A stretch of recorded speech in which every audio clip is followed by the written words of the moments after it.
Friends, welcome to Pratima maths classes. तो आइए class 10th के लिए हम प्रीवियस ईयर क्वेश्चन देखने वाले हैं।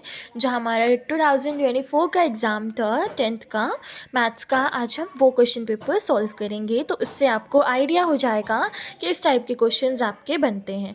देखो पहला question, if the sum of the zeros of the polynomial P X is equals to 2x square minus K root 2x plus 1 is root 2, find the value of K. तो यहाँ पे देखो हमारा सम ऑफ ज़ीरोज़ का formula क्या होता है बच्चे, sum of zeros equals to minus B upon A होता है। यहाँ पर हमें ए की वैल्यू भी है, बी की वैल्यू भी है और सी की वैल्यू भी है। तो हम क्या करेंगे, सम ऑफ ज़ीरोज़ हमें दिया हुआ है कितना है, रूट 2, और यहाँ पे हमारा बी कितना है बच्चे, माइनस के रूट 2 अपॉन में हमारा ए कितना है, 2 है। तो हम यहाँ पे क्या कर देंगे, इनको क्रॉस मल्टीप्लाई कर देंगे। तो क्रॉस मल्टीप्लाई करने पे क्या हो जाएगा, 2√2 इक्वल्स टू के रूट 2। तो रूट 2 से रूट 2 कैंसिल, के की वैल्यू कितनी आ गई हमारी, 2। कितना ईजी था ना। अब हम चलेंगे नेक्स्ट क्वेश्चन की तरफ। तो बच्चों आइए देखते हैं question number second. If the probability of a player winning a game is 0.79, then the probability of his losing the same game. एक गेम को जीतने की उसकी प्रोबेबिलिटी इतनी है, तो उस गेम को ही हार जाने की उसकी प्रोबेबिलिटी कितनी होगी। तो आइए देखते हैं हम इसको कैसे सॉल्व करेंगे। आप लोग जानते हैं कि हमारी जो टोटल प्रोबेबिलिटी होती है, टोटल प्रोबेबिलिटी कितनी होती है बच्चे, टोटल प्रोबेबिलिटी इक्वल्स टू 1 होती है। तो पी विन जीतने की कितनी है, उसकी 0.79 है। तो P loss, probability of loss करने की कितनी होगी, 1 माइनस पी विन कर देंगे, ठीक है। तो 1 माइनस 0.79 करेंगे तो क्या आ जाएगा, 0.21। ये इसका क्या हो जाएगा आंसर। अब हम बढ़ेंगे नेक्स्ट क्वेश्चन की तरफ। तो देखते हैं थर्ड क्वेश्चन में हमें क्या बोला गया है। अगर रूट्स हमारी इक्वेशन की A X square plus B X plus C equals to 0 है और ए हमारा नॉट इक्वल टू 0 है, रूट्स हमारी रियल और इक्वल हैं, तो कौन सा रिलेशन ट्रू होगा। तो हमने कुछ फॉर्मूलाज जब पढ़े थे तो हमने क्या देखा था कि जब रूट्स हमारी रियल एंड इक्वल होती हैं तो हम क्या लेते हैं, B square minus 4ac equals to 0 लेते हैं बच्चे। तो अब यहाँ क्या करेंगे, B square equals to 4ac कर देंगे। तो B square by 4 equals to ac आ जाएगा। अब इससे हमारा ऑप्शन मैच करते हैं। मैं आपके लिए इसमें ऑप्शन इसलिए लेके आई हूँ तो क्वेश्चन पेपर में, क्योंकि हमें ऑप्शंस दिए हुए थे तो हम ऑप्शंस एलिमिनेट करके या फिर ऐसे निकाल के भी कर सकते हैं। तो यहाँ पे हमें थर्ड वाला ऑप्शन हमारा क्या हो जाएगा, इसके लिए करेक्ट हो जाएगा। अब हम चलेंगे नेक्स्ट क्वेश्चन की तरफ। चलिए हम नेक्स्ट क्वेश्चन देखते हैं। इन एन AP अगर हमारी फर्स्ट टर्म 7 है, nth टर्म हमारी 84 है, सम ऑफ फर्स्ट एन टर्म्स हमारा दे रखा है, तो n की वैल्यू हमें निकालनी है। तो यहाँ पर हमारा फॉर्मूला क्या होता है, आप वो देखो, Sn is equals to n/2 two a plus n-1 into D. तो यहाँ पर अगर आप ध्यान से देखो, Sn की वैल्यू है, ए की वैल्यू है, बस इस पूरी चीज़ की हमारे पास कोई वैल्यू नहीं दी गई। तो हमें ये तो चाहिए होगी एन निकालने के लिए। तो हम क्या करेंगे, यहाँ पर जो हमारा फॉर्मूला होता है ना, A N equals to A plus n-1 D करके हम इस चीज़ की वैल्यू निकाल लेंगे। यहाँ पे ए एन हमें 84 दिया हुआ है, ए हमें 7 दिया हुआ है, प्लस n-1 डी आ जाएगा। तो 77 क्या आ गया बच्चे, n-1 इंटू डी की वैल्यू आ गई मेरे पास। तो अब मैं क्या करूँगी, इस वैल्यू को और बाकी सारी वैल्यूज़ को इस फॉर्मूला में पुट कर दूँगी। तो क्या हो जाएगा मेरे पास, 2093/2 इक्वल्स टू n/2, और 2 इंटू ए 7 था तो क्या हो जाएगा, 2 इंटू ए 14, 14 प्लस 77 हो जाएगा बच्चे, ठीक है। तो यहाँ पर 91 n आ जाएगा और यहाँ पर 2093, क्योंकि ये 2 इधर जाएगा तो वो कैंसिल हो जाएगा 2। तो यहाँ से हम क्या करेंगे, 2093/91 इक्वल्स टू n, काट कर हमारा आंसर आ जाएगा, कटेगा कहाँ पर, 23। तो 23 क्या हो जाएगा, इसका आंसर हो जाएगा। अब हम चलेंगे नेक्स्ट क्वेश्चन की तरफ। तो बच्चों देखते हैं question number 5। If two positive integers p and q can be express, p की वैल्यू दी हुई है, q की वैल्यू दी हुई है, तो हमें एलसीएम निकालना है p और q का। तो देखो p का हमारा क्या है, 18, a स्क्वायर b4। तो पहले 18 का आप क्या निकाल लो, एलसीएम निकाल लो। 2 9s 3 और 3 और 3, तो क्या आ जाएगा, 2 की पावर 1, 3 का पावर 2। तो ये हमारा 18 का आ गया। सिमिलरली आप 20 का निकाल लो, तो क्या आ जाएगा, 2 10s 2 5 जा और 5 1 जा, तो क्या आ जाएगा 2 का स्क्वायर इंटू 5 की पावर 1। तो ये हमारा आ गया।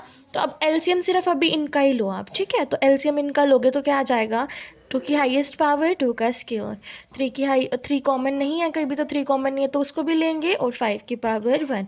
तो अब यहाँ देखो जोन से हमारे ये थे कांस्टेंट थे, ए स्क्वायर था, बी 4 था, और यहाँ पर हमारा ए क्यूब था, बी स्क्वायर था। तो ए की हाईएस्ट पावर ए क्यूब और बी की हाईएस्ट पावर बी 4, वो ले लेंगे, मल्टीप्लाई करके क्या आ जाएगा 180 ए क्यूब बी 4। ये इसका क्या हो जाएगा आंसर। अब हम बढ़ेंगे नेक्स्ट क्वेश्चन की तरफ। तो बच्चे आप देखते हैं नेक्स्ट क्वेश्चन। एडी क्या है, मीडियन है ट्रायंगल ए बी सी में, जिसके वर्टेक्स दे रखे हैं, वर्टिसेस दे रखी हैं, लेंथ निकालनी है उस एडी की।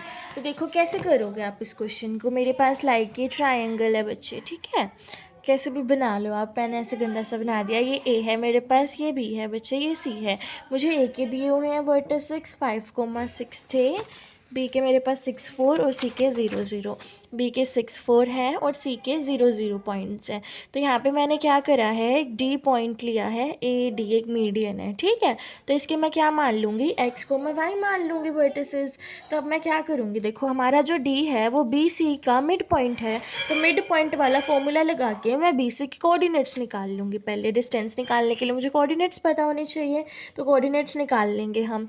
कोऑर्डिनेट्स कैसे निकलेंगे, डी एक्स वाई फॉर्मूला लगा लेंगे हम मिड पॉइंट वाला, 6 + 0/2 और 4 + 0/2, ये वाले 6 + 0/2 4 + 0/2, ठीक है। तो अब यहाँ पे क्या आ जाएगा, 3,2 हमारे क्या आ जाएंगे बच्चे, वर्टिसेस आ जाएंगे डी के। तो अब क्या लगाएंगे हम, हमारा डिस्टेंस फॉर्मूला लगा देंगे ए डी वाले के लिए।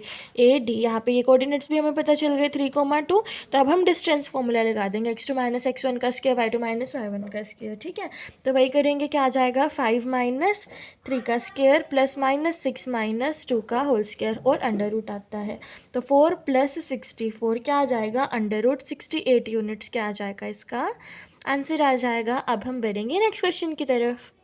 तो बच्चे अब देखते हैं हम क्वेश्चन नंबर 7, मतलब क्वेश्चन नंबर 1 जो सेक्शन ए है ना, क्वेश्चन नंबर 1 का ही ये 7th पार्ट है, ठीक है। तो if secant theta minus tan theta equals to n, then find the value of secant theta plus tan theta equals to 1। तो जो मैंने आपको क्वेश्चन हमारे इंपॉर्टेंट फॉर्मूलाज वाली सीरीज में आपको बताए थे ना, इंपॉर्टेंट आइडेंटिटीज जो आपको लर्न करनी है, वही आइडेंटिटी का हम यहाँ पे यूज़ करेंगे।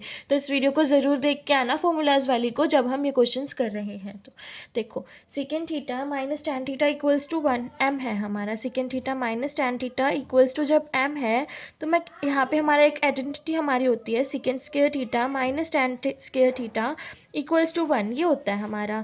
तो मैं अगर इसको तोड़ के लिखूँ, a square minus B square, a plus B minus B आ जाएगा। तो secant theta minus tan theta, और एक कैसे लिख सकते हैं, secant theta plus tan theta equals to 1, ठीक है।